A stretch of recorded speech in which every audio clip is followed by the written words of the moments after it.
Hello అండి, నమస్తే. కన్యా రాశి వారికి ఈ మార్చి మంత్లో ఎలా ఉండబోతుంది, మీ లవ్ లైఫ్లో అసలు ఏం జరగబోతుంది ఈ మార్చి మంత్లో చూస్తామన్నమాట. ఈ రీడింగ్ ఎవరైనా కొత్తగా చూస్తున్నారు అంటే ప్లీజ్ సబ్స్క్రైబ్ చేయండి, లైక్ చేయండి అండ్ సపోర్ట్ చేయండి ఫ్రెండ్స్, ఓకేనా. కన్యా రాశి వారికి ఈ మార్చి మంత్లో మీకు అసలు ఎలా ఉండబోతుంది, మీ లైఫ్లో ఏం జరగబోతుంది.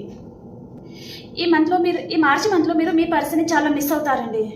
ఈ పర్సన్ గురించి 24/7 ఆలోచిస్తూ ఉంటారనమాట. అండ్ చాలా హార్డ్ వర్క్ కూడా చేస్తూ ఉంటారు, వెయిటింగ్ ఎనర్జీలో ఉంటారు.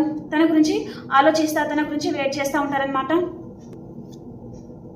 మీ చుట్టూ అన్వాంటెడ్ థింగ్స్ ఉంటే అవన్నీ మీరు కట్ చేసుకుంటారండి ఈ మార్చి మంత్లో కన్యా రాశి వారు. మార్చి లాస్ట్ వరకు మీకు విష్ ఫుల్ఫిల్మెంట్ అవుతుందన్నమాట, ఓకే. రీయూనియన్ అవుతుంది, మీరు ఏం కోరుకుంటే అది జరుగుతుందన్నమాట. చాలా హ్యాపీగా ఉంటారనమాట, ఓకే. హ్యాపీ ఫ్యామిలీ అనమాట. మళ్ళీ ఈ మార్చి మంత్లో లాస్ట్లో మీ పర్సన్ మీ లైఫ్లోకి అయితే వచ్చేస్తారండి, ఓకే.